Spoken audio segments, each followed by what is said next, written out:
अस्सलाम वालेकुम दोस्तों, साथियों और एमक्यूएम के चाहने वालों।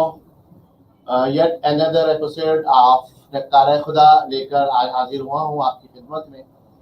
और आज बात करेंगे बहुत अहम, बहुत सारी बातें करेंगे। और एक तवील गैप रहा हमारे प्रोग्राम में, वजह इसकी ये थी कि आप लोग देख रहे थे कराची के क्या हाल हुआ।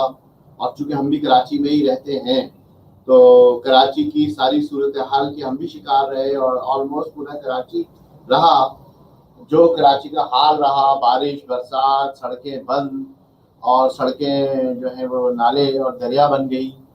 और उसके साथ सबसे बड़ी प्रॉब्लम प्रोग्राम ना करने की ये थी कि लोड शेडिंग, बिजली कई कई घंटे बिजली का गायब रहना। और दूसरी इम्पोर्टेंट बात जो सबसे ख़तरनाक थी वो ये थी कि इंटरनेट बिल्कुल ही ख़त्म।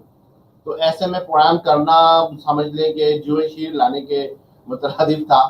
तो बहरहाल प्रोग्राम का आगाज़ करते हैं। आज का प्रोग्राम थोड़ा सा अहम है। वज़ीर आज़म इमरान खान साहब आज कराची आए, बहुत सारी बातें उन्होंने की। तो आज प्रोग्राम में हमारे साथ गुफ्तगू करेंगे, बहुत सारे मुख्तलिफ साथी आएंगे। लेकिन इस वक्त जो टॉप कराची चैप्टर के जो हमारे जिम्मेदार हैं वो हमारे साथ ऑनलाइन है और वो आज हमारे खुसूसी मेहमान हैं।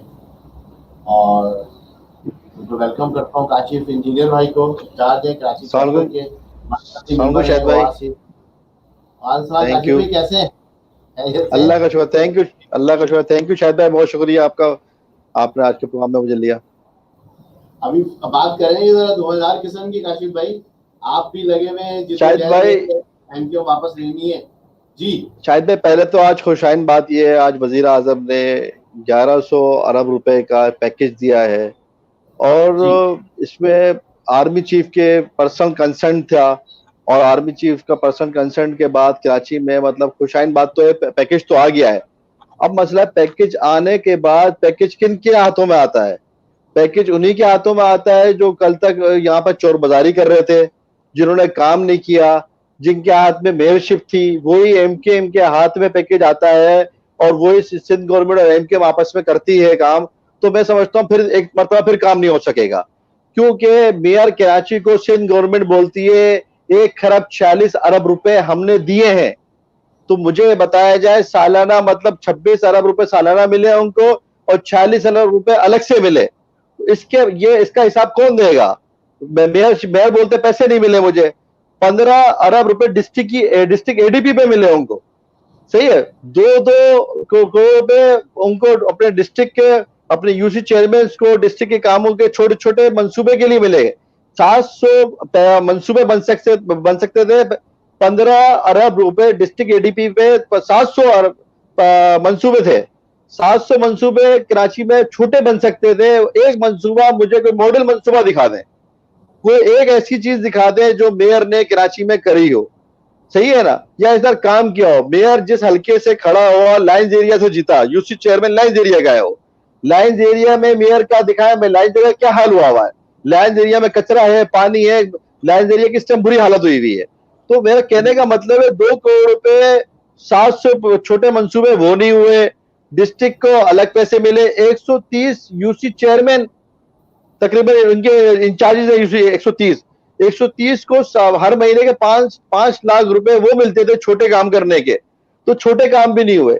तो मुझे बताया जाए ये छोटे काम भी इन्होंने नहीं किए और इतना पैसा सिंध गवर्नमेंट करती है, ऑन करती है, हमने इनको इतने पैसे दिए। तो भाई सिंध गवर्नमेंट को भी हिसाब लेना चाहिए इनसे, इन्होंने क्यों नहीं काम किया। और इनको भी आवाम के वोटों से जीत के आए, आवाम को बताएं तो सही हमने क्या काम किया है। किस तरह अब दोबारा हम आके शहर में दोबारा इस एमक्यू में बोलते हैं, फैसल सवारी प्रेस कॉन्फ्रेंस करते हैं और बोलते हैं एमक्यूएम की आज मतलब जीत है और एमक्यूएम ने मतलब इतना फंड लेके आ गई है। भाई एमक्यूएम लेके नहीं आई है, एमक्यूएम का तो कोई ऐसा काम ही नहीं है ना। एमक्यूएम को दिया है हाथ में और एमक्यूएम को देना भी नहीं चाहिए। इस एमक्यूएम को दिया और इसी टोले को दिया, तो माजरत के साथ ये हाल होगा जिस तरह अभी पीपल्स पार्टी क्लेम कर रही है हमने इतना पैसा दिया है, फिर भी पैसा नहीं लगेगा, कहीं के भी काम नहीं होंगे। तो आज मेयर साहब जाने से पहले पहले माशाल्लाह से अपने लोगों को गाड़ियां भी दे गए सारी, सही है, चीजें भी अलाट करके चले गए। तो ये बताया जाए सिर्फ इन्हीं लोगों के लिए एमक्यूएम जीती है क्या? ये अवाम इनके लिए बैठी है क्या? ये पैसे खाएं और इन्हीं को गाड़ियां मिले और ये घर भी अलाट करा लें, गाड़ियां भी अलाट करा लें, ये राब्ता कमेटी के लोग, मतलब क्या हम पे मुसल्लत हो गए हैं कि ये अवाम पे, हम पे? तो भाई खुदारा, मतलब हमें बाहर आना पड़ेगा और अब लोगों को खड़ा होना पड़ेगा, अच्छे लोगों के हाथ में एमक्यूएम देनी पड़ेगी, नहीं तो इस एमक्यूएम का तो बेड़ा गर्क हुआ हुआ हमारा, मतलब अवाम का भी इस टाइम, अवाम बहुत ज्यादा परेशान है ना, अवाम को बेसिक चीजें नहीं मिली, बेसिक पानी है पीने का। अब मुझे बताएं, K4 आज तक खत्म नहीं हो सका है। अब फेडरल गवर्नमेंट मजबूर इतनी हो गई है, फेडरल गवर्नमेंट कहती है आधा प्रोजेक्ट जो है K4 का हम करेंगे, आधा प्रोजेक्ट ये करेंगे, सिंध गवर्नमेंट करेगी। तो अब ये बताएं, K4 आपके कराची में नहीं हो रहा था तो एमक्यूएम गवर्नमेंट में थी, इतने अरसे से गवर्नमेंट में बैठी है, मेयरशिप थी, भाई जाके पूछते ना क्यों K4 नहीं चल रहा, हमें पानी क्यों नहीं मिल रहा, K4 का प्रोजेक्ट हम पे नहीं हुआ, नालों की सफाई हैदर नहीं हुई। सही है, बस ट्रांसपोर्ट का देखें, ट्रांसपोर्ट का क्या है, जो हमारी जो बसें इस्तेमाल जी शहर में बिल्कुल। रोडों में चल रही है, वो किस हालत में चल रही है, हमारे शहरी किस हालत में सफर कर रहे हैं। तो भाई हमारा वोटर कर रहा है ना, बेसिक चीज है हमारी, ये नहीं मिल सकी हमें, कोई तो रोड हमारे देखें, बेसिक रोड नहीं है हमारे इधर। तो भाई इधर हमने दिया क्या, हमने इख्तिदार में आने के बाद क्या दिया और क्या, कहां खड़े हैं हम, इसका जवाब कौन देगा?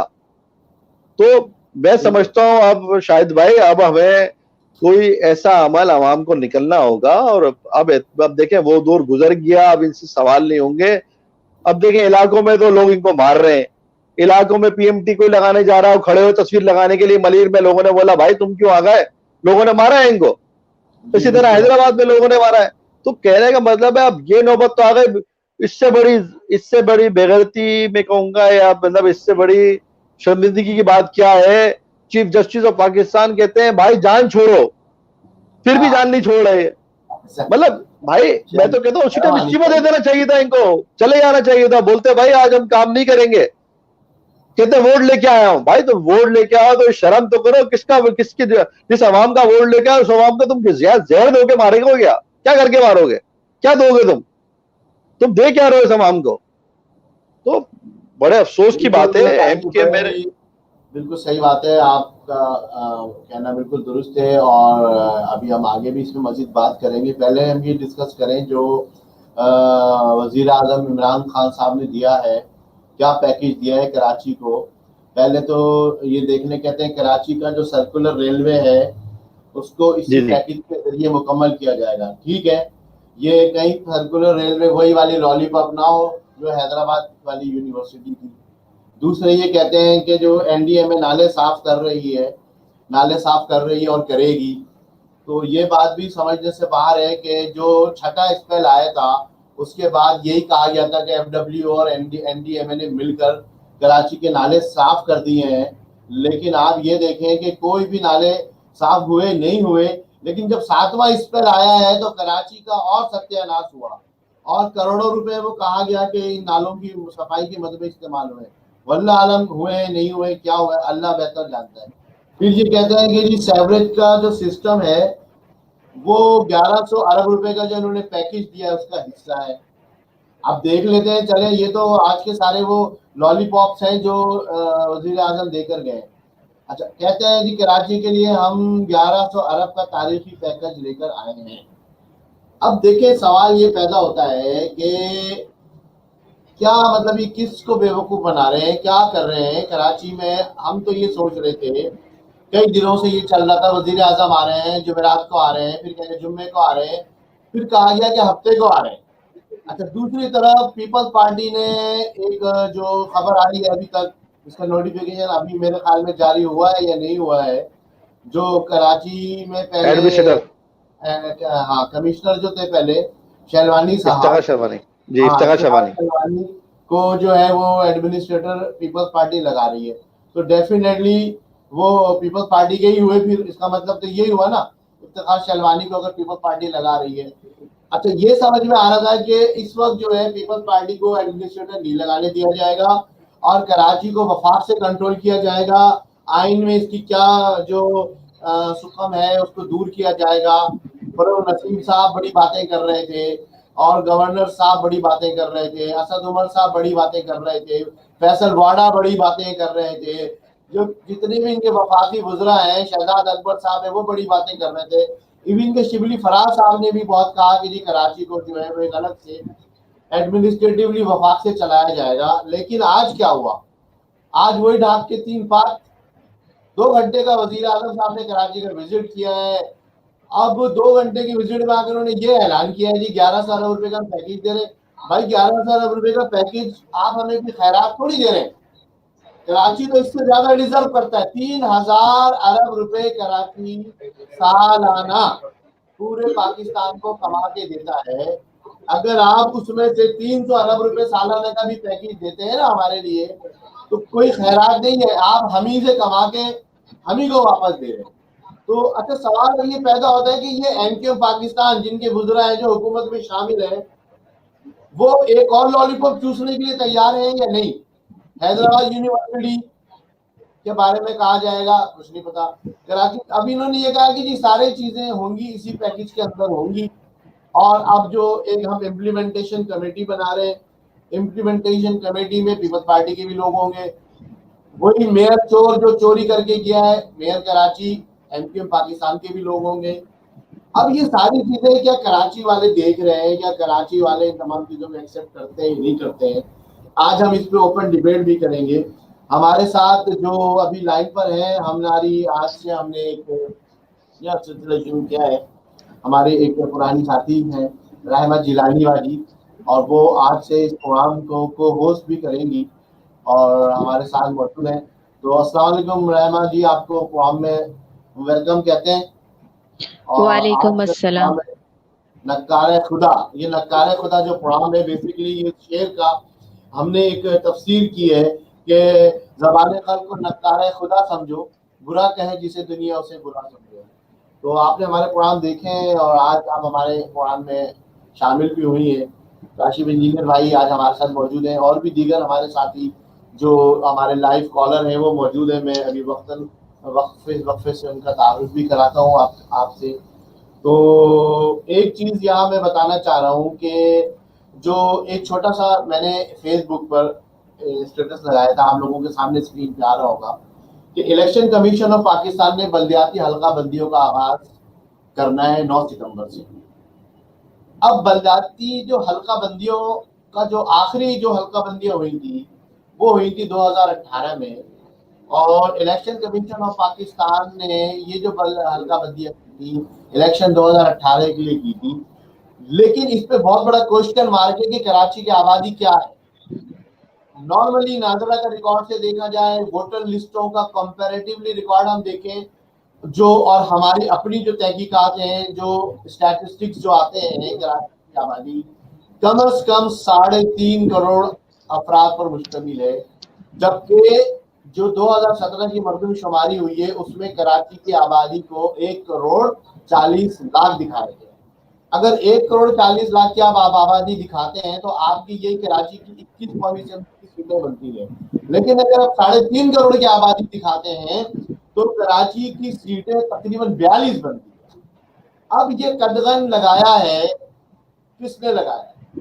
सेंसस कमीशन ने लगाया है, सिंध गवर्नमेंट ने लगाया है, वफाकी गवर्नमेंट ने लगाया है, एस्टैब्लिशमेंट ने लगाया है, वफाकी इदारों ने लगाया है। देखिए असल जो बुराई की जड़ है वो ये है, आपको पता ही नहीं है कराची में कितने लोग रहते हैं और आप कराची को 1 करोड़ 40 लाख के हिसाब से हिस्सा दे रहे हैं। चाहे वो आपका जो नेशनल फाइनेंस कमीशन हो, चाहे वो प्रोविंशियल फाइनेंस कमीशन हो, आप बैठ के पहले आबादी का तो बयान तय करें कि आप आबादी कितनी है। अगर एक घर में 4 लोग रहते हैं और आपको एक आदमी को 1 रोटी देनी है तो आप 4 रोटी देंगे। लेकिन जब आप कहते हैं कि जी आदमी इस घर में 2 ही रहते हैं, जबकि रहते 4 हैं, अब जब आप 2 रोटियां देंगे और 4 आदमियों के पास आएंगी वो 2 रोटियां, तो 4 आदमी क्या खाएंगे? आधी रोटी करेंगे बेचारे और क्या करेंगे? 2 खाएंगे, 2 भूखे रह जाएंगे। लेकिन ये बहुत सादा जबान में लैंग्वेज में मैंने ये एक्सप्लेन की है बात। जो पॉइंट मैं यहाँ रेस करना चाह रहा हूँ, जिसपे अब हम अपने पैनलिस्ट से गुफ्तगू भी करेंगे, और रहमा बाजी आप भी देखिएगा कि आपके क्या सवाल आपका निकल सकते हैं। मैं जो आपको हक़ाइक़ बताना चाह रहा हूँ दोस्तों, साथियों और प्रोग्राम देखने वालों, कि 2017 का जो सेंसस का आज तक फाइनल खत्म ही नोटिफिकेशन जारी नहीं हुआ है। एक प्रोविजनल नोटिफिकेशन जारी हुआ था जो कि 2018 की डिलिमिटेशन कौमी और सूबाई असेंबली के इलेक्शन के लिए की गई थी, मगर वो भी कौमी असेंबली में ये करारदाद पास हुई थी 2017 में कि अगर अभी तक नोटिफिकेशन जारी नहीं हुआ है सेंसस का, मरदमशुमारी का, तो फिर 2017 का जो प्रोविजनल जो नोटिफिकेशन जारी हुआ है उसके मुताबिक हल्का बंदियां की जाए। प्रोविजनल पर भी क्वेश्चन मार्क है, हम इसको भी एक्सेप्ट नहीं करते। हम कराची की आबादी 1,40,00,000 मानते ही नहीं है। जिस आबादी में 1,10,00,000 वोटर रहते हो, और करें वहां पर 1,10,00,000 वोटर रहते हो, वहां की आबादी 1,40,00,000 कैसे हो सकती है? वोटर का तकरीबन 2.5 गुना आबादी होती है कि अगर 100 वोटर है तो कम से कम 250 आबादी होगी, अगर 1 करोड़ वोटर है तो कम से कम 2.5 करोड़ आबादी होगी, और 1,10,00,000 वोटर है और उससे भी कहीं ज्यादा है, तो आबादी का रेशो तकरीबन 3.5 करोड़ नफूस पर जाकर बैठता है। अच्छा, इलेक्शन कमीशन ऑफ पाकिस्तान ने 9 सितंबर से जब हल्का बंदियां करनी है वार्ड्स की और यूसीओ की नई हल्का बंदियां होंगी कराची में, तो वो अब उनके पास कोई क्राइटेरिया नहीं है कि वो किस पे हल्का बंदियां करेंगे, उनको डायरेक्शन देनी पड़ेगी इलेक्शन कमीशन ऑफ पाकिस्तान को। कौमी असेंबली से कोई लॉ मंजूर कराना पड़ेगा, कोई करारदाद मंजूर करानी पड़ेगी, या सुप्रीम कोर्ट से कोई डायरेक्टिव मिलेगी, तभी ये 9 सितंबर से हल्का बंदी का काम शुरू होगा। मैंने इसमें एक बात ये की थी कि अगर हल्का बंदियां, जारी बात है आप मरदमशुमारी की बुनियाद पे करेंगे तो कराची के साथ बहुत ज्यादती होगी। अगर आप मरदमशुमारी की बुनियाद पे करेंगे तो कराची के साथ बहुत ज्यादती होगी। आप ये रेशो निकालें कि कितनी यूसी की, एक यूसी की जो हल्का बंदी होती है नॉर्मली, जो सेंसस कमीशन में जो हमने ब्लॉक्स बनाए हैं, ब्लॉक की तादाद होती है वो 175 मकानात से लेकर 250 मकानात तक होती है, और आबादी की जो रेशो है वो 38,000 नफूस, यानी 38,000 लोग रहते हो, और 45,000 तक की लिमिट है। 38,000 से शुरू है, 45,000 तक की लिमिट है। इतने लोग रहते होंगे तो एक यूसी बन जाएगी।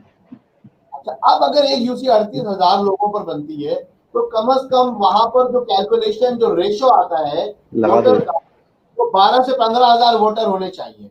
लेकिन हमारे यहाँ ऐसी ऐसी यूसी हैं जिसमें वोटर 50-50 हजार है, यानी कि कम से कम 4 यूसियां बन सकती है। क्योंकि आपने मरदमशुमारी की बुनियाद पे बनाया है, तो यहाँ पर मैं ये मुतालबा करता हूँ कि आप अब जो हल्का बंदियां, अगर मरदमशुमारी करेक्ट नहीं होती तो फिर आप ये हल्का बंदियां, क्योंकि वोटर लिस्ट तकरीबन 99% दुरुस्त है, क्योंकि हर आदमी, हर बच्चा बच्ची जो 18 साल की उम्र को पहुंचता है उनका वोटर लिस्ट में नाम ऑटोमेटिकली चला जाता है। मेरी अपनी बेटी की एज हुई, उसका नाम आ गया शनाख्ती कार्ड नंबर से वोटर लिस्ट में आ गया, शनाख्ती कार्ड बना, हमने चेक किया, थोड़ी देर बाद वोटर लिस्ट में भी नाम आ गया, हमने इंदराज कहीं नहीं कराया। तो ये तो बहुत अच्छा है, नाना तरह का सिस्टम वोटर लिस्टों के साथ कंबाइंड होकर ये काम करता है। लेकिन इसके लिए फिर क्राइटेरिया यही बनता है कि हम मरदमशुमारी पर तो क्वेश्चन मार्क लगाते हैं, लेकिन हम वोटर लिस्टों को किसी हद तक ऑथेंटिक मानते हैं। तो फिर इस चीज पर शोर मचाया जाए कि कम से कम कराची की अगर आप हल्का बंदियां वार्ड और यूसी की करें तो कम से कम आपका कोई क्राइटेरिया चूंकि नहीं है, लेकिन चूंकि वोटर लिस्ट मौजूद है तो वोटर लिस्ट को क्राइटेरिया बनाकर वोटर लिस्ट का रेशियो रखा जाए कि इतने हजार वोटर पे एक यूसी होगी, चाहे पूरे पाकिस्तान में कर लें या कम से कम कराची के लिए आप ये क्राइटेरिया बनाएं। ये मेरा पॉइंट है। इस पे आप क्या कहते हैं काशिफ भाई? और इस तरीके से रहमा जिलानी भाई, आपसे मैं चाहूंगा कि पहले आप अपना थोड़ा सा तारुफ करें रहमा बाजी और बात को आगे बढ़ाएं। काशिफ भाई से कुछ पूछना चाहे पूछे, दो हमारे पास कॉलर और हैं, हम उनको भी ऑनलाइन लेते हैं। सबसे पहले मैं ले लेता हूँ हमारे फैसल भाई हैं, यूएई में होते हैं, हमारे रेगुलर कॉलर है, पुराने तहरीकी साथी है और उस वक्त लाइन पे मौजूद है। इसी तरीके से वजीर अंसारी बातें हमारे रेगुलर कॉलर है, ये भी लाइन पर है, तो हमारे प्रोग्राम में शामिल है। दोनों को अस्सलाम वालेकुम। आप लोग थोड़ा माइक अपना चेक कर लें तो फिर बात को आगे बढ़ाते हैं। जी रहमान जी। नेट बहुत प्रॉब्लम कर रहा है, बहुत स्लो हो रहा है। अस्सलाम वालेकुम, मैं हूँ Rahma Jilani, as a host cost मैंने ज्वाइन किया है। मेरा काशिफ भाई से सवाल है कि जी कराची के हालात जिस तरह चल रहे हैं और साबिक मेयर वसीम अख्तर की जो 4 साल के कारकर्दगी है, उस पे आप क्या कहेंगे? आप उनकी 4 साल कारकर्दगी से मुतमईन हैं? देखिए, जब प्रोग्राम स्टार्ट हुआ था तो मैंने उनकी माशाल्लाह से 4 साला तारीख जो गुजरी है उनकी, उस पे मैंने बताया कितना बजट सिंध गवर्नमेंट से लिया और उन्होंने कितना बजट इस शहर में लगाया। सही है, मुतमईन तो मतलब मुतमईन तो किसी सूरत में नहीं है। मैं कहता हूँ मतलब उस शख्स को पाकिस्तान छोड़ के फौरी चला जाना चाहिए या जेल के अंदर जाना चाहिए, क्योंकि वो शख्स इस काबिल नहीं है इस शहर में इस अवाम के बीच में रह के रहे। अवाम ने मैंडेट दिया, इस अवाम ने उनको मैंडेट दिया और बोला भाई आप हमारे मेयर हो, तो उनको तो काम करना चाहिए था। क्या काम ये किया उन्होंने? हमें इस बारिश में, इस गंदे गटर के पानी में अवाम को चलने की सहूलत दी, चले गटर के पानी में चले, गंदा पानी पीने के लिए। हेलो काशिफ भाई, एक बात ये करनी है आपसे जी कि जी मेयर को कहीं जाना क्यों चाहिए? मेयर का एहतिसाब होना चाहिए, सिर्फ मेयर का नहीं, देखिए तमाम यूसी के जितने लोग हैं उन सब का एहतिसाब होना चाहिए। बिल्कुल सही कह रहे हैं। मसला मेरे कहने का मतलब ये था उनको जेल के अंदर जाना चाहिए, इनका एहतसाब होना चाहिए।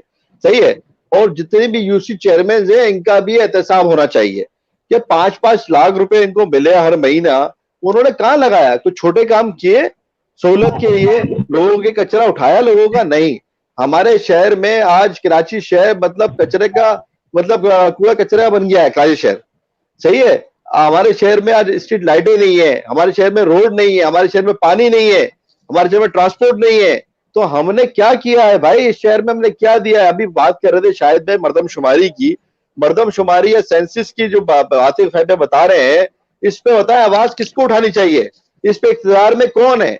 आप और मैं दर्द रखते हैं और हम लोग बात कर रहे हैं, तो चाहिए इन लोगों को आवाज उठाएं और बोले भाई हमारे अवाम इतनी 3.5 करोड़ की यहाँ की आवाम है, इसकी 3.5 करोड़ के हिसाब से सहूलत दी जाए। अब 1 करोड़ 40 लाख की हम गिनेंगे आवाम, तो उसके हिसाब से हम सहूलत दे देंगे फिर उनको। तो ये तो हक बेसिकली इनका बनता है आवाज उठाना। इनको असेंबली में ये बैठे हुए, इनको चाहिए इस्तीफे दें, जाके बात करें।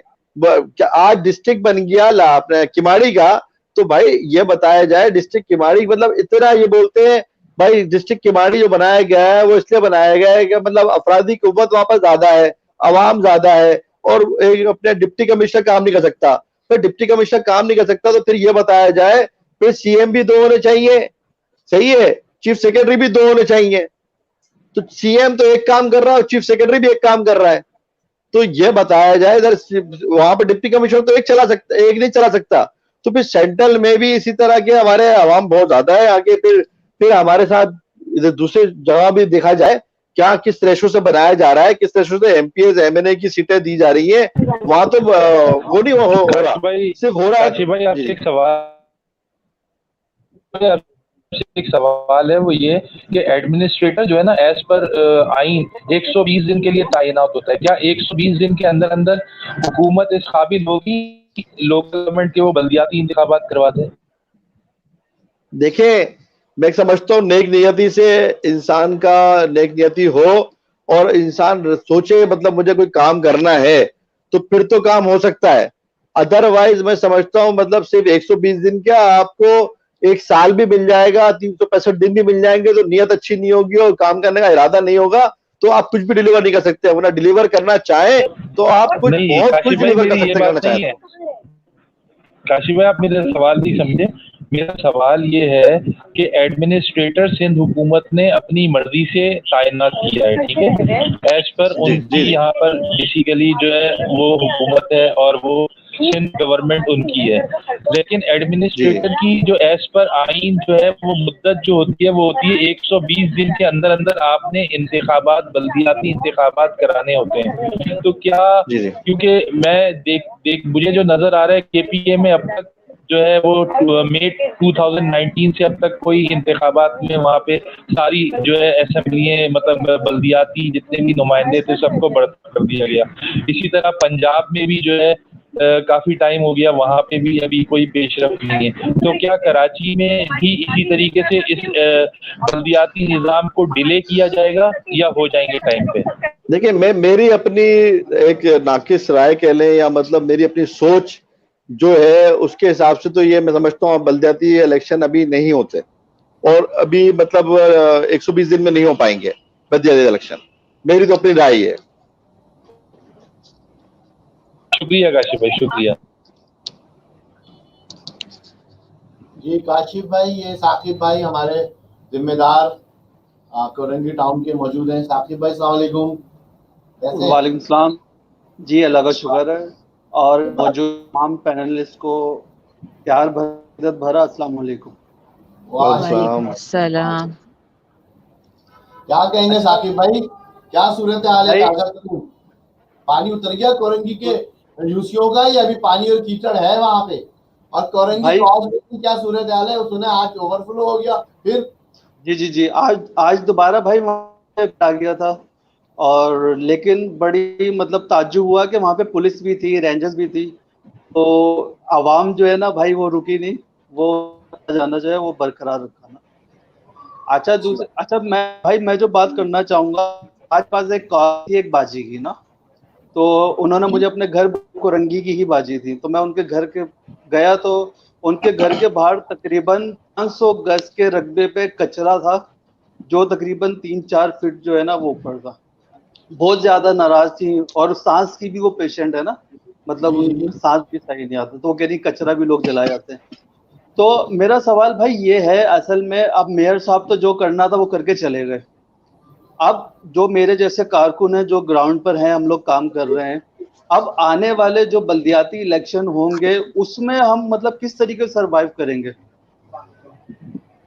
जी बिल्कुल, देखिए इसका सवाल तो पहले मैं आपको जवाब देता हूँ, थोड़ा सा फिर कराची चैप्टर के इंचार्ज काशिफ भाई इस पर थोड़ी सी रोशनी वो डालेंगे।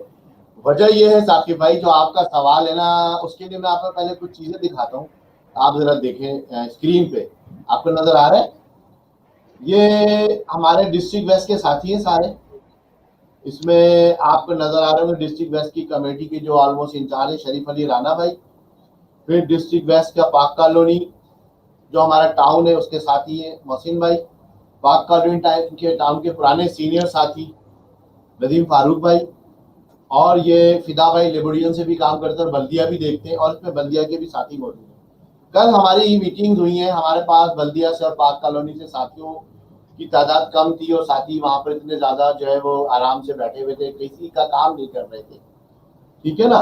अब साथियों ने क्या किया कि कल हमसे आके राब्ता किया, ठीक है, पाक कॉलोनी और बल्दिया टाउन के साथियों से फारूक भाई ने बात की, ठीक है, और काशिफ इंजीनियर भाई भी वहां मौजूद थे, आपने तस्वीर में देखा, और शरीफ अली राना भाई भी वहां मौजूद थे।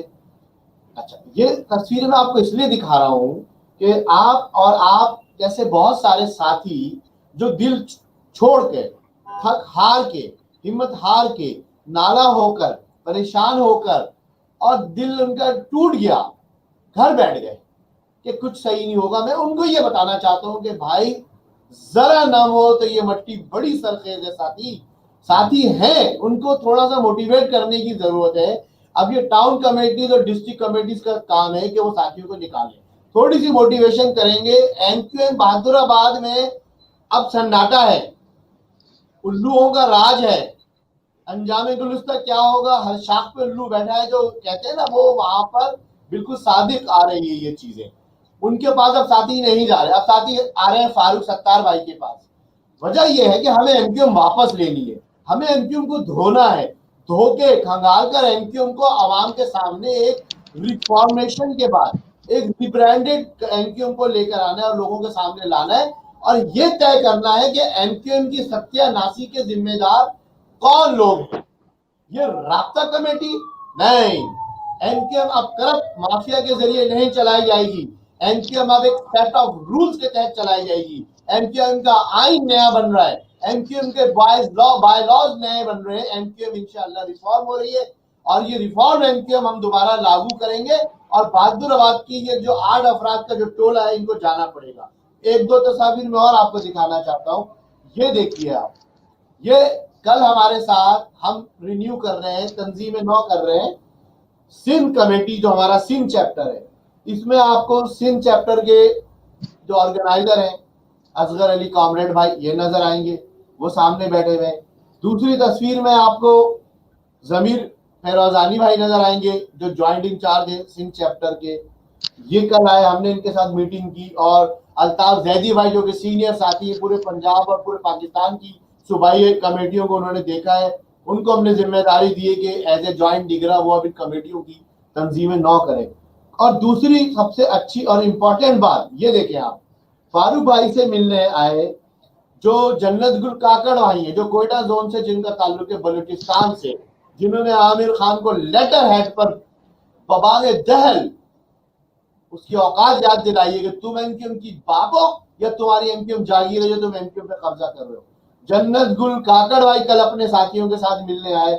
ये तस्वीर मैं आपको दिखा रहा हूँ, इसमें जन्नत गुल काकड़ भाई भी बैठे हैं, सिंध कमेटी भी बैठी है।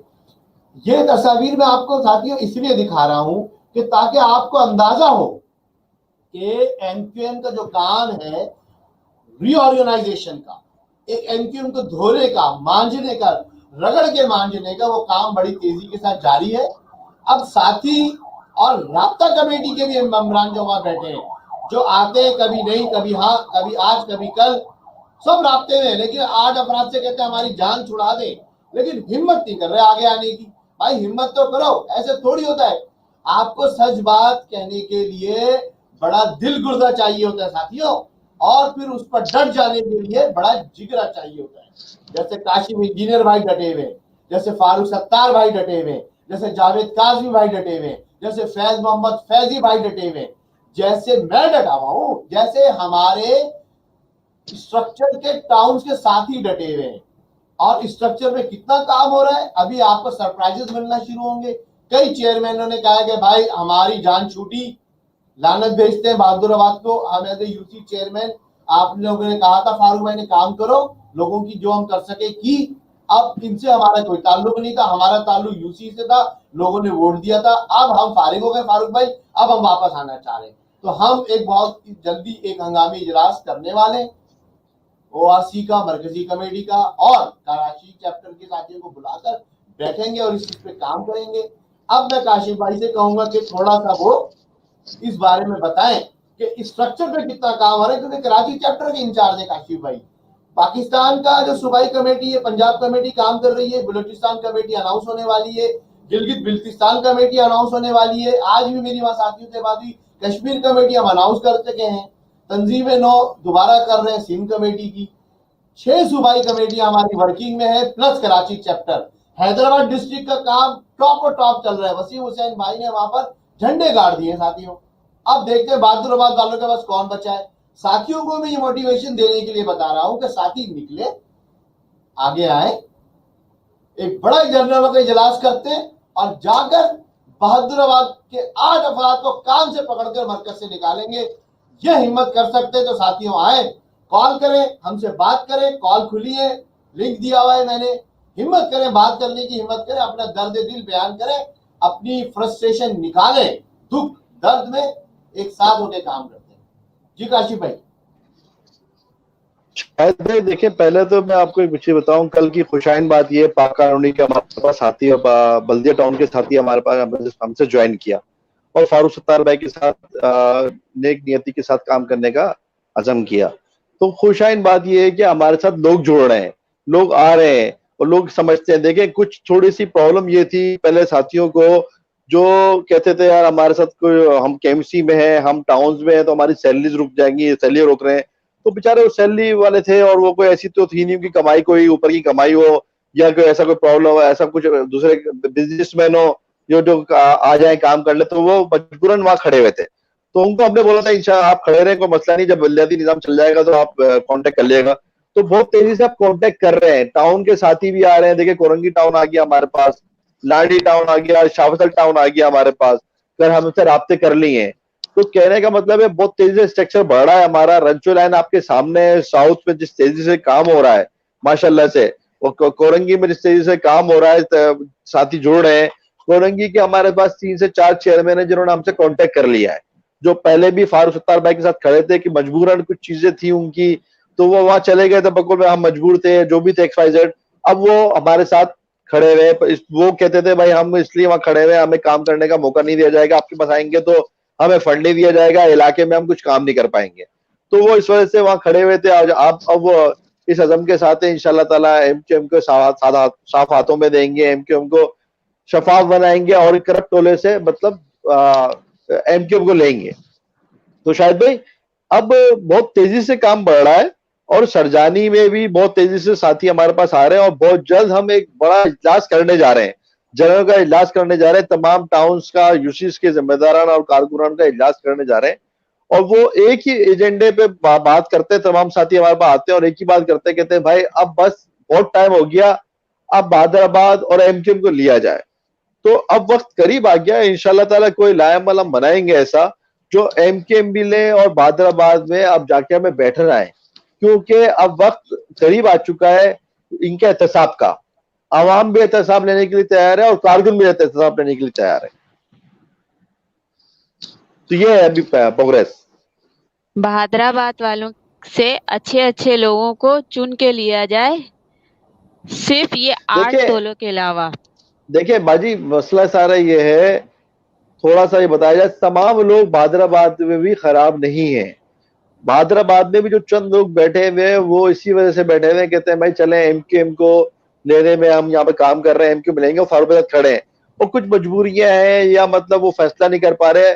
सब गलत कामों में इन्वॉल्व नहीं है, ना गलत कामों का हिस्सा है, बस कुछ होते हैं ना, कुछ लोग स्टेप नहीं ले पाते, कुछ डिसीजन नहीं ले पाते, कुछ लोग कमजोर होते हैं डिसीजन लेने में, कुछ फैसला करने में डिले करते हैं, तो कुछ वो डिले कर पा रहे हैं, वरना तो वो भी समझते हैं आमिर खान और आमिर खान के साथ टोला है वो करप्ट है, MQM को नुकसान पहुंचा रहा है, शहर को नुकसान पहुंचा रहा है, और वो किसी भी तरह महाजिर और महाजिर मतलब कौम के लिए सच्चे नहीं है और उनके मतलब उनके काम करने की नियत नहीं रखते उनके साथ, उनके लिए। जी शुक्रिया जी बिल्कुल काशिफ भाई, आपने दुरुस्त फरमाया।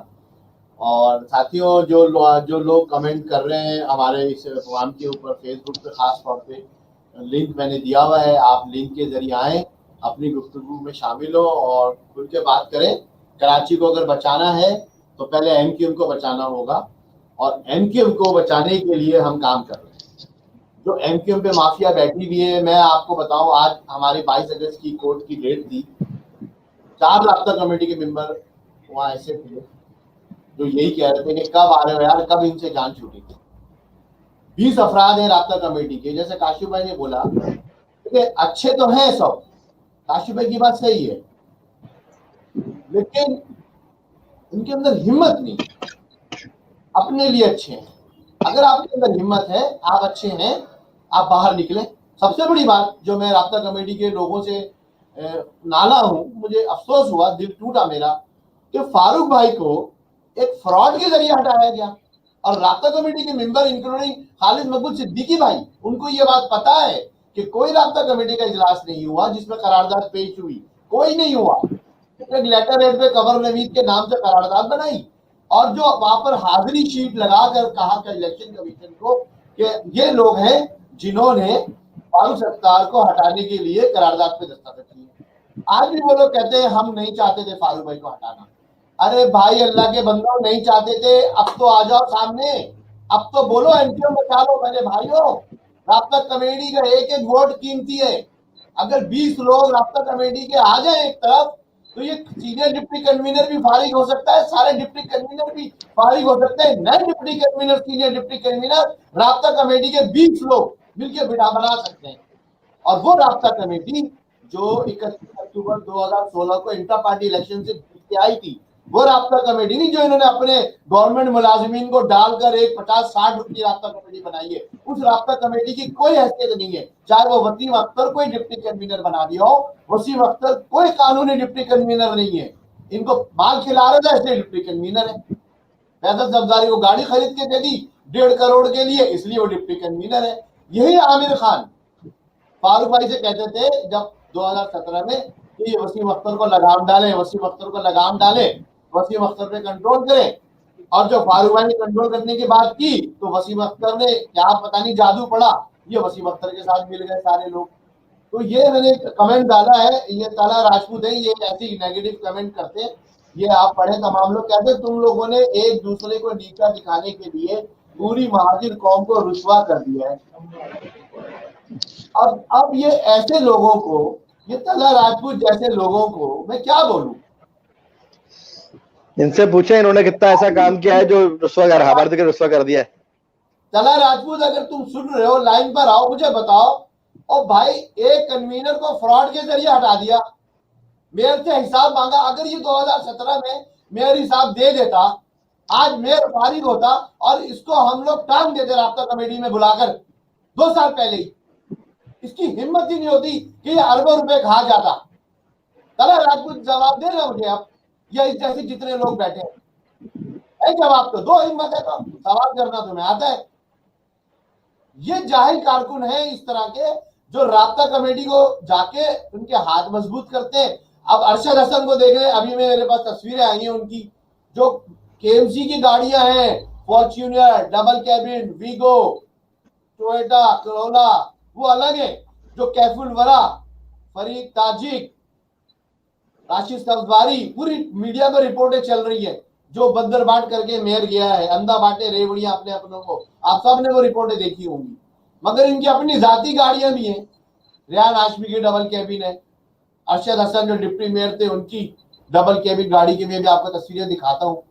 प्लस मेयर रजा डबल कैबिन गाड़ी। इजहार अहमद खान की तो अभी तक खबरें आना शुरू हो गई, उनकी गिरफ्तारी के लिए छापे पड़ रहे हैं, और उनके टैक्सीज के एक नदीम कमाल साहब हैं, कोई ऑफिसर, वो गिरफ्तार हैं। अभी आज के केस में 12 मई के केस में वसीम अख्तर साहब पेश नहीं हुए, जज ने खूब सुनाई है। उसने कहा अब तुम मेयर नहीं हो जो तुम्हें इस तस्वीर दिया जाए, अब तुम मुलजिम हो, कोर्ट में आकर पेश हो वरना तुम्हारी जमानत कैंसिल कर दूंगी। सुप्रीम कोर्ट ने अलग इस शख्स को गालियां बकी हैं, आज एटीसी में अलग इसको जो है ना गालियां पड़ी हैं। यार ये सारी गालियां हमें पड़ती हैं, महाजिर वोटर्स को। महाजिर वोटर्स तो बहुत बेचारा पिस गया है कि कोर्ट भी गालियां बक रहा है, वोटर को आपने ही वोट दिया था ना भाई। यार वोट दिया था वसीम अख्तर को, लोगों ने वोट नहीं दिया था, वोट एमक्यूएम को लोगों ने दिया था। लोगों ने पतंग के निशान पे मोहर लगाई थी। और राब्ता कमेटी जिम्मेदार है, अगर कोई गलत काम करता है राब्ता कमेटी को चाहिए उसको बुला के मरकज पे खड़ा करे। क्यों नहीं करती राब्ता कमेटी? इसलिए कि सब काढ़े पैसा खा रहे। भाई ये बातें तला राजपूत साहब और तला राजपूत साहब जैसे लोग और राब्ता कमेटी के अफराद, 20 अफराद, अगर 33 रुपये राब्ता कमेटी ओरिजिनल अभी मौजूद है, उसमें से हम 8 लोगों को अगर निकाल दें तो 25 लोग बचते हैं। 25 राब्ता कमेटी के लोगों से मैं कहता हूं कि अगर आप लोगों ने आवाज नहीं बुलंद की तो ये जो सीले रवा आएगा ना कारकुनान का, ये उन लोगों को भी नहीं बख्शेगा जो खामोश है और चुप है। आपका वोट है, आपकी पावर है, मुझसे राब्ता होता है सबसे, लेकिन वो कहते हैं यार वो आएगा तो मैं आऊंगा, वो आएगा। यानी हमें क्या करना है कि मुर्गी के बच्चों को, चूजों को दरबे में बंद करते ना, जैसे पहले एक एक को लाके दरबे में बंद करे, एक एक को लाके बंद करे, बोले ये देखो सब आप लोग मौजूद हो, अब हिम्मत कर लो, एक को पकड़ो, दरवाजा खुला है, दूसरा निकल जाता है, दूसरे को डालो, तीसरा निकल जाता है। यार पता नहीं वो है नहीं। अब यार आप एक जगह बैठे तो आपको एक दूसरे की शक्लें तो देखे, इतनी तो हिम्मत करो ना यार। राब्ता कमेटी हो भाई इनकी, आप लोग 8 अफराद से डरते हो क्या?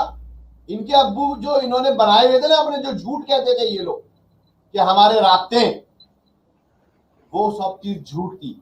मैं आपको बताता हूं, ये गलत इस्तेमाल करते थे इदारों का नाम। गवर्नर नवीद कहता था बलाएं बैठी हुई हमें उनको जवाब। भाई ऐसी कोई बात नहीं है, ये राब्ता कमेटी को डराते थे। राब्ता कमेटी वालों हिम्मत करो, प्लीज आगे बढ़ो, कराची को बचाओ, एमक्यूएम को बचाओ, आग के टोले से जान छुड़ाओ, खुदा के वास्ते एमक्यूएम सही हो जाएगी। कारकुनान वारकुनान की हम खुद सफाइयां कर देंगे, हमें पता है इलाकों में कौन सी गंद है, सारी भाग जाएगी, वैसी भाग जाएगी, देख लीजिएगा आप लोग। जी काशिफ भाई क्या कहते हैं? साकिब भाई, शायद भाई मैं बात करना चाहूंगा। जी करें, बिल्कुल करें। अच्छा, जैसे काफी अच्छे लोगों को मतलब ले आना है, तो सबसे पहले तो राय जी वो बताएं कि क्या डेफिनेशन क्या है अच्छे लोग की ना। जो लोग बैठे हुए जो देख रहे हैं कि गलत हो रहा है, चाहे वो खामोश ही हैं, तो वो जराइम के पार्टनर तो बाजी बन गए ना वो। और देखें, अगले कुछ अच्छे भी कर लोग, रहे। मैं आपकी बात कट कर रही हूँ, अच्छे लोग वो हैं जो अवाम के बीच में रहकर काम करें, ठीक है। जिस तरह फारूक सत्तार भाई अवाम के बीच में है, कोई भी मसला होता है, गुज़िश्ता दिनों जो बारिशें हुई हैं, जो तबाही हुई है, उससे फारूक सत्तार भाई अवाम के बीच में रहे, जिससे उन्होंने अवाम का दिल जीता है। यही काम मेयर कराची को करना चाहिए था, जो उन्होंने ना किया है। और वो सिर्फ रोना पीट रहे हैं कि मुझे इख्तियारात नहीं मिले हैं। तो भाई आपको इख्तियारात नहीं मिले हैं तो फिर आप क्यों बोल रहे हैं? आप अपना काम करके दिखाते हैं ना, आप अवाम की अदालत में पेश हो। बिल्कुल बिल्कुल सही बात है। ये बात अवाम की अदालत से पहले एक एमक्यूएम की अदालत होनी चाहिए। एमक्यूएम जिसको मुंतखब करे, अगर वो गलत करे तो लागे टांग दो साले को, ये एमक्यूएम की अदालत होनी चाहिए। इंशाल्लाह एमक्यूएम के आइन में ये मौजूद है, एक अकाउंटेबिलिटी कमेटी बनेगी इंशाल्लाह। और अकाउंटेबिलिटी कमेटी इंशाल्लाह हम लोगों का एहतसाब भी करेंगे। हम तो इस पर भी एग्री है यार, चलो सब पूरी राब्ता कमेटी एक साथ बैठ जाए, हम किसी से सवाल नहीं करते, हम रेफरेंस बनाकर अकाउंटेबिलिटी कमेटी में पेश करेंगे, वहां फैसला हो जाएगा आपका। चले, ये हिम्मत करे आमिर खान, खबर नवीद, अगर क्लियर हो तो ये हिम्मत करो, आओ फिर राब्ता कमेटी का इजलास बुलाओ, फारूक भाई को बुलाओ, मुझे बुलाओ, ओरिजिनल राब्ता कमेटी को बुलाओ, हम आपको रिफॉर्मेशन देते हैं, हम एमक्यू को रिफॉर्म करेंगे, ईमानदारी से करेंगे, गलत करेंगे हमें भी टांग देना है यार, क्या मसला है? कौन का सोचो यार, तुम्हारे नस्लों को तुम लोगों ने बना लिया है। आमिर खान, खबर नवीद, इदार अहमद खान, फैसल सब्जारी, हैदर रिजवी, वसीम अख्तर, तुम लोगों ने अपनी साथ साथ नस्लों के लिए बना लिया है यार। अब खुदा के वास्ते महाजिर बच्चों के लिए सोचो यार, खुदा के वास्ते आओ बैठो, हिम्मत करो, हम सही करें। जो आप लोगों की रिजर्वेशन थी, मुझे बहुत सारी बातें पता है, कई जगहों पे आप लोग सही थे, हमने रियलाइज किया हुआ है। फारूक भाई हम बैठेंगे, आपकी रिजर्वेशन को भी देखेंगे इंशाल्लाह, मगर एमक्यूएम के खातिर, in the larger interest of community Karachi urban Sindh, इंशाल्लाह जी इंशाल्लाह। अच्छा, एक शाहिद भाई, एक चीज ये कि भाई हमारे जो यूसी चेयरमैन है जो काम करके गए हैं, तो आपको क्या लगता है कि इलेक्शन जो है इलेक्शन पर होते हैं तो वो हमारी फेवर में है या वो हमारे अगेंस्ट चले जाएंगे? क्योंकि अभी हम देखते हैं, हम पब्लिक में जाते हैं, आवाम में जाते हैं, तो वो तो इलेक्शन थोड़े लेट होने चाहिए, थोड़े टाइम के बाद होने चाहिए या अपने टाइम पे होने चाहिए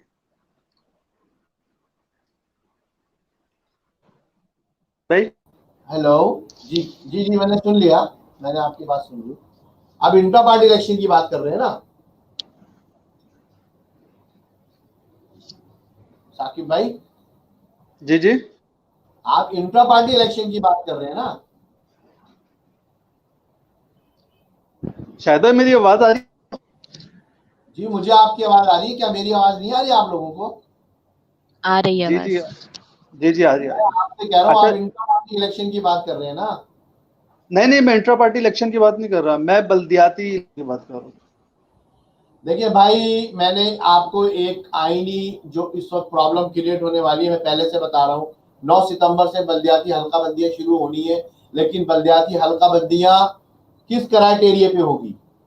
जो मर्दमशुमारी का जो रिजल्ट है 2017 का, उसका नोटिफिकेशन आज तक जारी नहीं हुआ है।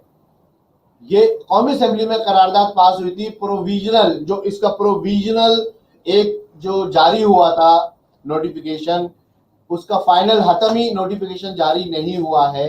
तो कौमी असेंबली ने ये कहा था चूंकि इलेक्शन आ गए तो इसकी प्रोविजनल जो मर्दमशुमारी के ऊपर ही हल्का बंदियां कर दी जाए, but that was only for one time, once only, वो हो गया। अब हल्का बंदियों के लिए क्राइटेरिया चाहिए, या तो फाइनल नोटिफिकेशन जारी हो सेंसस का, या फिर सुप्रीम कोर्ट कोई ऑर्डर जारी करे इलेक्शन कमीशन ऑफ पाकिस्तान को, या करारदाद कोई कौमी असेंबली में पास हो 2/3 से कि ऐसे होगी। मैंने इसमें एक सजेशन दी है, मेरी इलेक्शन कमीशन के एक ऑफिसर हैं, उनसे भी बात हुई है, उन्होंने कहा सजेशन तो अच्छी है, लेकिन जो तय होगा वही होगा कि आप सेंसस मर्दमशुमारी पे बहुत बड़ा क्वेश्चन मार्क है, क्यों ना वोटर लिस्ट 99% ऑथेंटिक है, तो क्यों ना आप मर्दमशुमारी आबादी के बजाय, आइन में आबादी का लिखा है, आप आबादी के बजाय वोटर्स की तादाद के ऊपर हल्के बनाएं, बहुत सी चीजें हल हो जाएंगी इसमें। ये मेरा पॉइंट है। और जब तक ये नहीं होगा, हल्का बंदियां नहीं होंगी, ये पता नहीं कब तक मामला चलेगा। हल्का बंदियां होने के बाद पीपल्स पार्टी कब इलेक्शन कराएगी? जब तक के सुप्रीम कोर्ट से डंडा नहीं आएगा, जब तक के इनको सलावातें नहीं सुननी पड़ेंगी। 2015 के जो इलेक्शन हुए थे, तो आपको पता है 2005 के बाद 10 साल के बाद हुए थे। आखिरी जो बल्दियाती इलेक्शन हुए थे वो 2005 में हुए थे, फिर 2015 में हुए थे। पीपल्स पार्टी ने 10 साल इलेक्शन नहीं करवाए। अच्छा भाई, मेरा सवाल पार्टी सोच लें आप लोग जी। अच्छा, मेरा सवाल ये था, शायद भाई मेरा सवाल ये था कि जो वसीम अख्तर भाई और हमारे यूसी चेयरमैनों ने जो गुल खिला दिए हैं, अगर आम लफ्ज इस्तेमाल किए जाए, तो अगर पे इलेक्शन हो जाते हैं, पब्लिक भी बहुत गुस्से में, तो मतलब मेरा सवाल ये था कि हमारी फेवर में जाएगा टाइम पे होना या हमारे अगेंस्ट चला जाएगा? देखिए, ये बात तो मैं आपको सबूत के साथ कह सकता हूं कि जब हम फारूक भाई के साथ अलहदा हुए, ना सिर्फ जब, बल्कि मैं तो उससे पहले से, मैंने 22 अक्टूबर 2017 को एक एमक्यूएम की रिफॉर्मेशन के लिए एक टेबल किया था रेजोल्यूशन कि ये इकदाम करें और एमक्यूएम सही होगी, वरना एमक्यूएम खत्म हो जाएगी। यही बात मैंने 2015 में की थी जब अल्ताफ भाई मौजूद थे, और मैंने कहा था एमक्यूएम को सही करें, चाहे हमें 2018 के इलेक्शन ना लड़ना पड़े, वरना एमक्यूएम खत्म हो जाएगी। आज आपके सामने रिजल्ट मौजूद है। इसी बुनियाद पर मुझे डिप्टी कन्वीनर बनाया गया था कि ठीक है, तुम्हारी इतनी सोच है, तुम्हारी इतनी बातें हैं। मैं 2 दफा सेक्टर इंचार्ज रह चुका हूँ, मुझे 30 साल उस वक्त एमक्यूएम में काम करते हुए हो चुके थे। आज 35वां साल है मेरा, मेरी रिसर्च है, स्टडी है, मेरे ब्लड के अंदर एमक्यूएम है भाई। मैं कैसे एमक्यूएम को खराब होता हुआ देख सकता हूँ? मेरे साथियों की लाशें आंखों के सामने खूब जाती है जो शहीद हुए एमक्यूएम में। तो देखिए, आज भी मैं यही कहता हूँ, 2018 के इलेक्शन से 1 महीना पहले 26 जून को मैंने ये बात कही थी कि अगर इसी कंडीशन में इलेक्शन हो रहे हैं और एमक्यूएम अपने आप को सुधारने के लिए तैयार नहीं है, तो एमक्यूएम को कराची से सीटें नहीं मिलेंगी। एंकर पर्सन ने बहुत पूछा कि कितनी मिलेंगी, कुछ तो मिलेंगी। मैंने कहा हाँ, कम से कम या ज्यादा से ज्यादा 4 सीटें मिलेंगी। जहां एमक्यूएम कराची से 19 सीटें लेती थी, वहां एमक्यूएम को 4 सीटें मिलेंगी। ये मैंने 26 जून को कहा था, मेरा क्लिप मौजूद है सोशल मीडिया पे। और 2018 के इलेक्शन 1 महीने के बाद हुए, एमक्यूएम को 4 सीटें मिली। आज कराची से आपको पता है 4 हमारे एमएनए कराची। अच्छा, ये बात हो गई। अब जो आप सवाल कर रहे हैं, यही तो हम लोग रोना रो रहे हैं कि मुसलसल लोग एमक्यूएम से नाराज हो रहे हैं। अभी मैंने एक बच्चे का आपको वो डाला था, एक लड़के का अभी मैंने कमेंट डाला हुआ था, आपने देखा हो, मैं आपको नाम बताता हूँ उसका, मोहम्मद नासिर। अभी मोहम्मद नासिर का सवाल है और उनकी बात का मैं जवाब भी देता हूँ।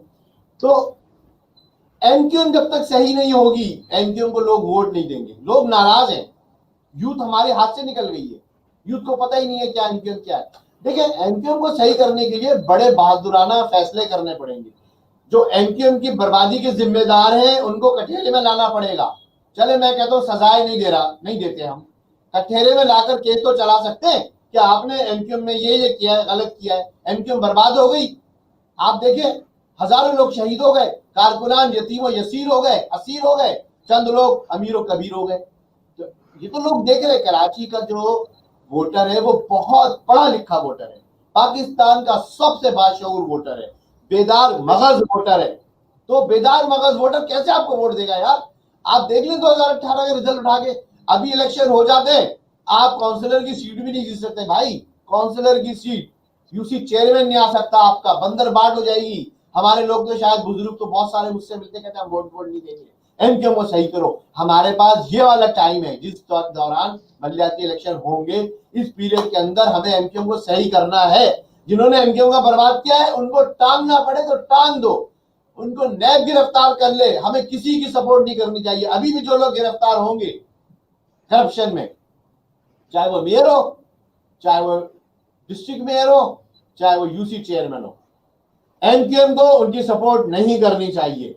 वो अपना केस खुद लड़ेंगे, कोई सियासी केस नहीं होगा उनके ऊपर। ये ड्रामेबाजी जो सियासत चलती है ना कि सियासी विक्टिमाइजेशन हो रही है, कोई सियासी विक्टिमाइजेशन नहीं होती है। इनको अपने किए के करतूत का खमियाजा भुगतना पड़ेगा, तब एमक्यूएम सही होगी। एमक्यूएम रिफॉर्म होगी, नया आइन आएगा, एमक्यूएम में एहतसाब सेल बनेगा, एमक्यूएम में नए नौजवानों को आगे लाया जाएगा।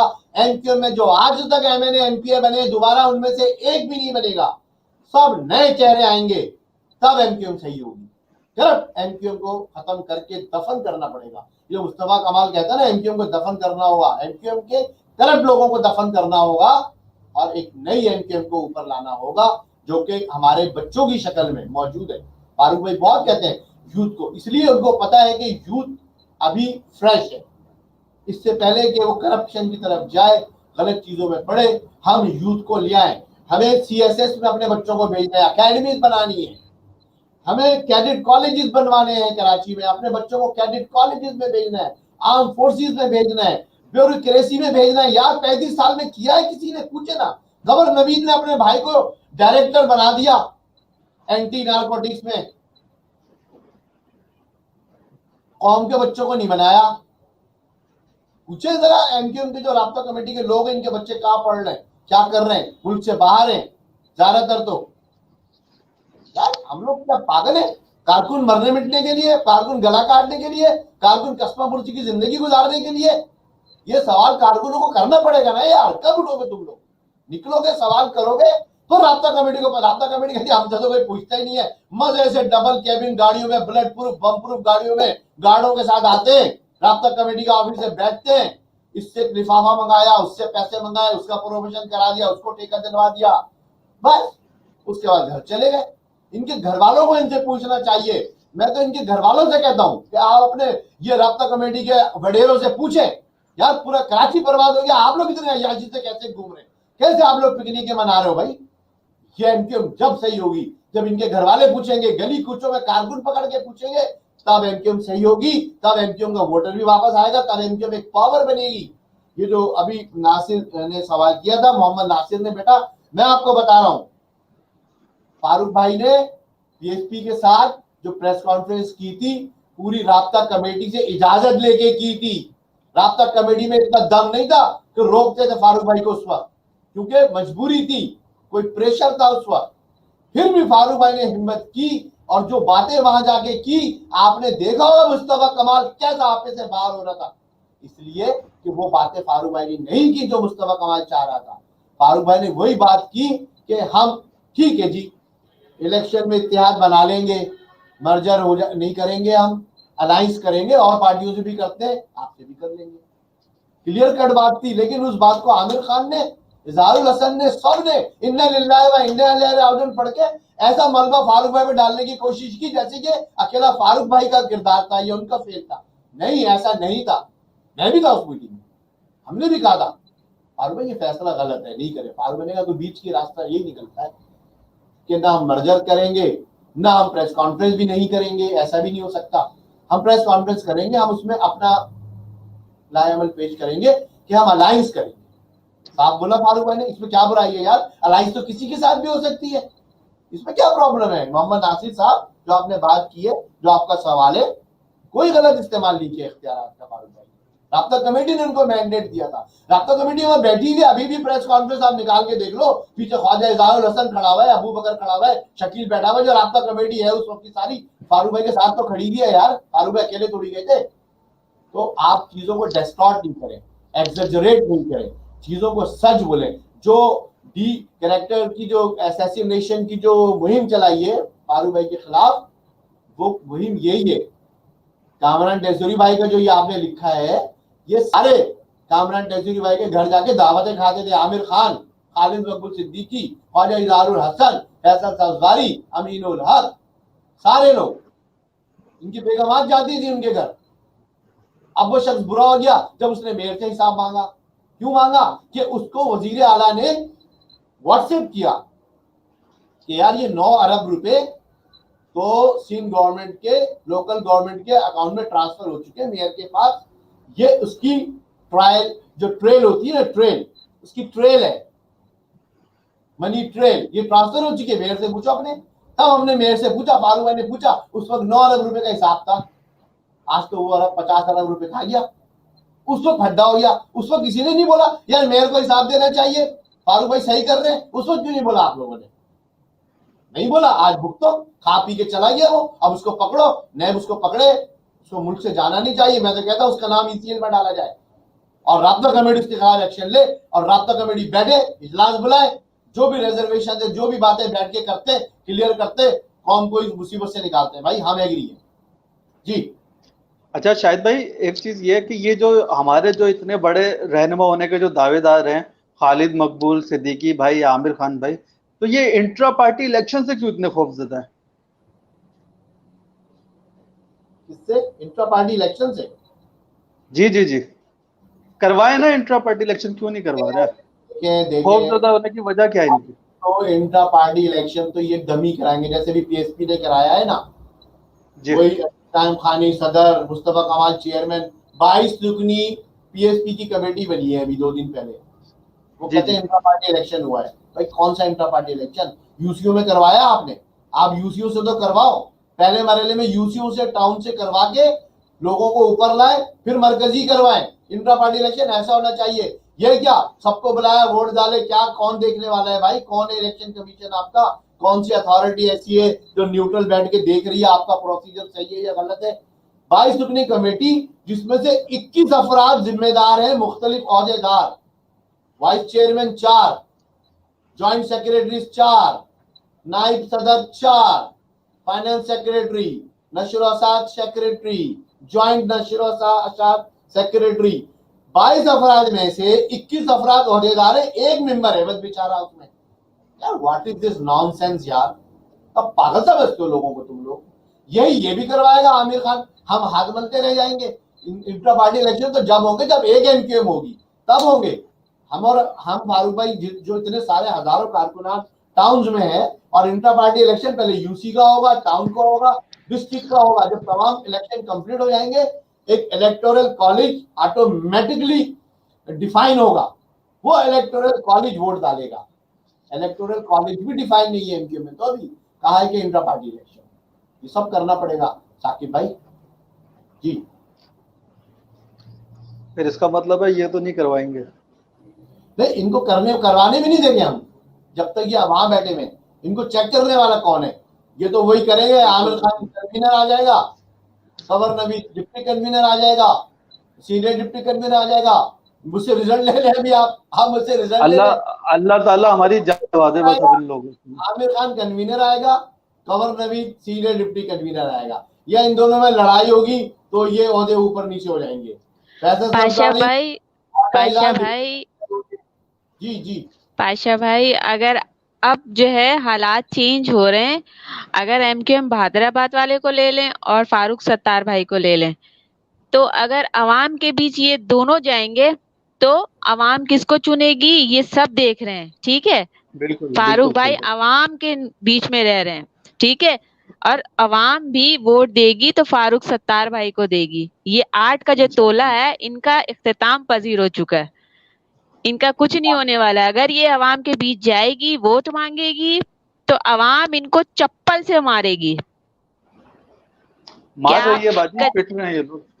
बाजी अभी आगे आगे देखें होता है क्या, क्योंकि फारूक सत्तार भाई ने बहुत पहले ही सबको बोला था, वार्न किया था, समझाया, लेकिन इनके दिमाग में कोई बात आई नहीं थी समझ में। तो बहुत देर हो गई है, अब कुछ नहीं हो सकता। अब अवाम, कराची की अवाम वो देख रही है तो वो फारूक सत्तार भाई को सपोर्ट कर रही है। अब इनका कुछ नहीं हो सकता।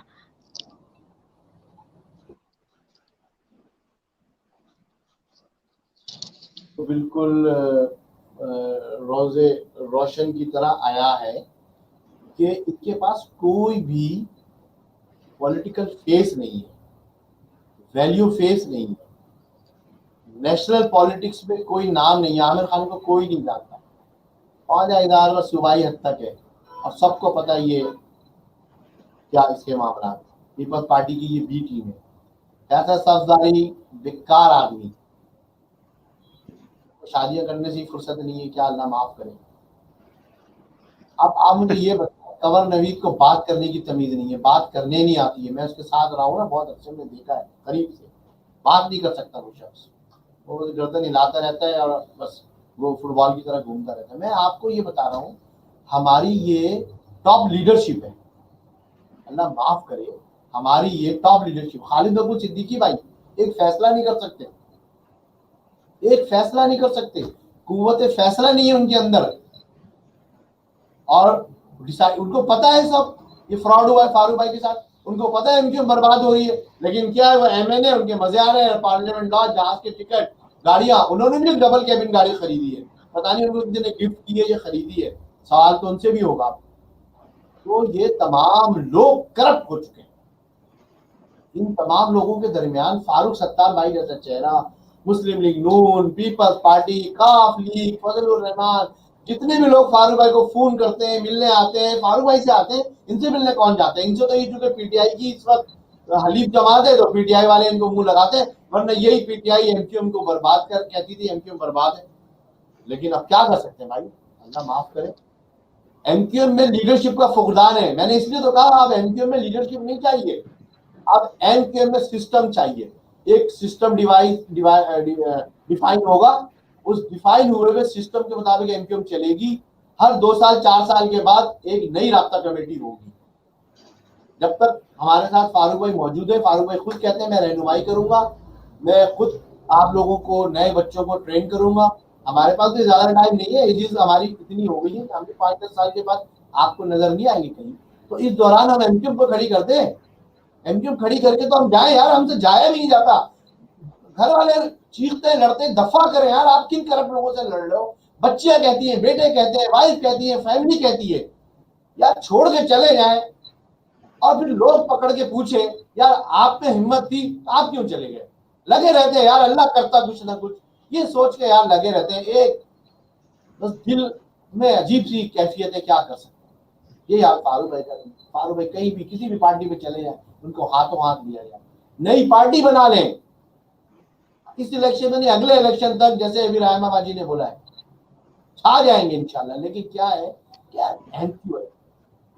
एक कुर्बानियां दी है, ये मोहब्बत है पतंग से, ये झंडा हमारे दिलों को भाता है, कोई दूसरा झंडा हम उठा नहीं सकते हाथ में, क्या करें। मेरे भाइयों, दोस्तों, साथियों, ये चीजें हैं। प्रोग्राम काफी बड़ा हो गया हमारा, कोई 1 घंटे से ज्यादा बड़ा प्रोग्राम हो गया। कोई साथी भी खास बात करना चाहे तो करें। मेरे ख्याल में काशी में इंजीनियर भाई का नेट चला गया, क्या है वो भी लाइन पे नहीं है। शरीफ अली राना भाई को आना था लाइन पे, लेकिन वो भी थोड़ा नेट नहीं कनेक्ट हो पा रहे, लेकिन वो हमारे साथ फेसबुक पे मौजूद चीज़ों को देख रहे हैं। तो बहरहाल साथियों के कमेंट्स हैं बहुत सारे। रज़ाक लाशारी भाई कहते हैं true journey of determination and respect and struggle and motivation and courage, blessed to face life bravery शायद। थैंक यू रज़ाक लाशारी भाई, आपका बहुत शुक्रिया भाई। आप लोगों से सिर्फ एक हाथ जोड़ के साथ नहीं दे सकते भाई, अगर तमाम साथी, तो हौसला तो मत तोड़ो यार, हौसला ही दे दो यार, जैसे रज़ाक भाई ने दिया है। सलाम है रज़ाक भाई। तो बहरहाल साकिब भाई बाजी, आपको आज का प्रोग्राम कैसा लगा? और फैसल भाई थे मेरे ख्याल में चले गए, कहाँ हमारे साथ लाइन पे थे। अभी हमारे साथ गुलाम भाई भी थे, वो भी मेरे ख्याल में ऑफलाइन हो गए। तो शायद कोई भाई ऑनलाइन होना चाहते हैं तो 2 मिनट के बाद ये हम अपने प्रोग्राम को वाइंड अप करेंगे। 2 मिनट के अंदर जो बात कोई आप करना चाहें बाजी और आप करें, और फिर उसके बाद ऑफलाइन हम आपस में बात करेंगे। ऑफलाइन प्रोग्राम को हम लॉग ऑफ करके फिर बात करते हैं। जी अच्छा, मैं रायमा बाजी को ये कहना चाहता हूँ कि रायमा बाजी का पहला प्रोग्राम है, तो मेरी नेक तमन्नाएं, नेक ख्वाहिशात आपके साथ हैं। अल्लाह ताला आपको कामयाबी दे, आमीन। जी बहुत शुक्रिया आपका। मुझे आज का प्रोग्राम लाइव करके बहुत अच्छा लगा और मेरे अंदर कॉन्फिडेंट पैदा हुआ है। इंशाल्लाह नेक्स्ट प्रोग्राम में आप देखेंगे मेरा कॉन्फिडेंट इससे भी बेटर। इंशाल्लाह इंशाल्लाह। तो दोस्तों साथियों, आपने देखा आज का प्रोग्राम, आपने देखा नक्कार खुदा एपिसोड 11। जो दिल की बात, जो सच्ची बात थी वो आपसे की और आपको बताया अगर एमक्यूएम को बचाना है तो हिम्मत करनी पड़ेगी। ये कराची पैकेज, ये लॉलीपॉप, ये राब्ता कमेटी को मुबारक, ये अमीनुल हक को मुबारक, ये खालिद मकबूल को मुबारक। कराची के बाशऊर और बेदार मगज वोटर इन लॉलीपॉप में आने वाले नहीं। जब भी हमने फातिहा पढ़ ली थी, जब हैदराबाद यूनिवर्सिटी को इस्लामाबाद में संगे बुनियाद रखा गया, अल्लाह माफ करे, क्या दुनिया है। ये राबता कमेटी कितनी टफर है इसका आप अंदाजा लगा लें। वहां जाके संगे बुनियाद रखते हैं। आज इमरान खान साहब आए वजीर आजम, इतना कराची का हाल बुरा हो गया, आर्मी चीफ आ गए 2 दिन के लिए, लेकिन इमरान खान 2 घंटे के लिए आए। इनकी कराची से मोहब्बत का अंदाजा आप लगा लें। नहीं, इनको पता है कि जब एमक्यूएम सही हो जाएगी, पीटीआई, पीएसपी, मुस्लिम लीग और पीपल्स पार्टी, कराची के लोग सबको टाटा बाय बाय करेंगे और अपनी एमक्यूएम को वोट देंगे। तो ये था आज का एपिसोड। नक्कारे खुदा, ज़बान खल्क़ को नक्कारे खुदा समझो, बुरा कहे जिसे दुनिया उसे बुरा समझो।